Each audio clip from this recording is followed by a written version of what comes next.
The afternoon game saw unranked Andrean making it to the final game of the year as the Fighting 59ers squared up against the Linton-Stockton Miners. Andrean last made the finals 19 years ago, still looking for that elusive hardware.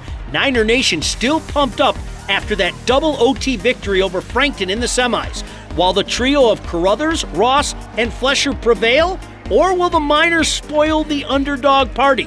The 8th-ranked Miners also have a trio of their own, Fugers, Hayes, and Hale, all averaging double digits per game.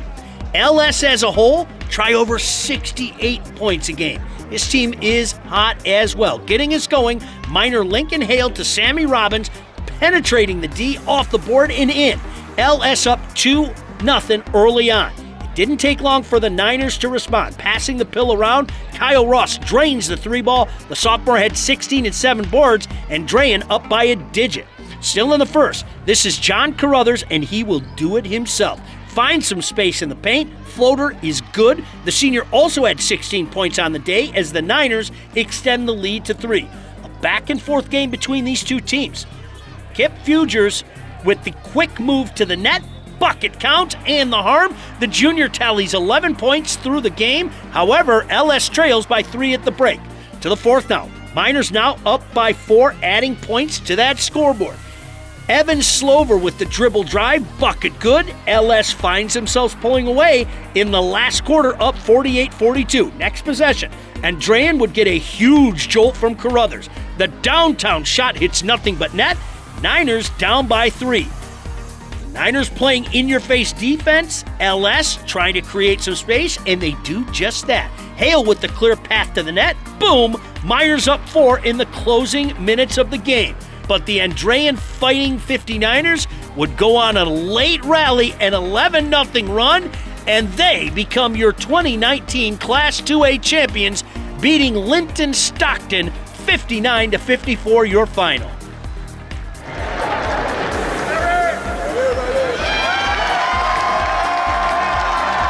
I think when we switched to the 1-3-1, we did a really good job of staying aggressive. John and Deshaun, double teaming, getting our hands on loose balls, and I think we really wanted it. So we fought, and we did everything we can to win. And I think switching to the 1-3-1 was a really good job by Coach, and just playing hard.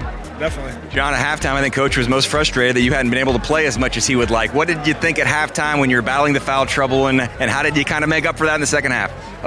Coach Stengel and Coach Austin came up to me and they said, well, when you get back in the game, just let it come to you. And so I just tried to do my best at that. I didn't really do a very good job at it in the third quarter, but I felt like in the fourth, it just came to me. You might have to share some of that net with your teammates. I don't know about that one. They got their medals. Wow! Kyle, final thought from you as you look up at your crowd and you think about kind of this season. You've had so many close games. You had double overtime last week, and then you have another close game. Is this a storybook season? Yeah, definitely. It definitely says one thing about our team, that we never stop fighting. We go to the buzzer rings, and I think we did a good job by that. But the close games, that's a little hard. But I think we got through it, and we did a good job. Well, he did a great job of held the ball, spread us out. So we go back to a 1-3-1, which we played about 9 possessions before that. But we trapped and we made things happen.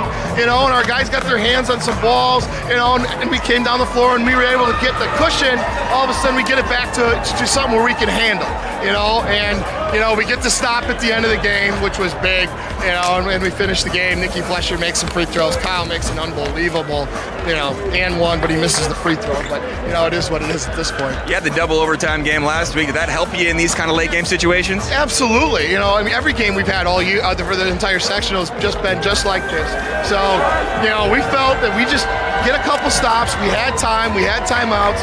That everything's going to be okay as long as we got to stop and got a bucket. You told me you always wanted to be a college coach. You never thought about being a high school coach. You decided at the last minute to apply for the Andrean job. Here you are now, a state champion. Amazing how it all worked out. It's amazing. I love these kids. I love the school. The support has been great. I wouldn't want to do anything else. It's amazing what happens in life. But I'm so proud of these guys, the administration. We'd love to thank the Pacers. This place is unbelievable to play in, and everything has been great, obviously, this week.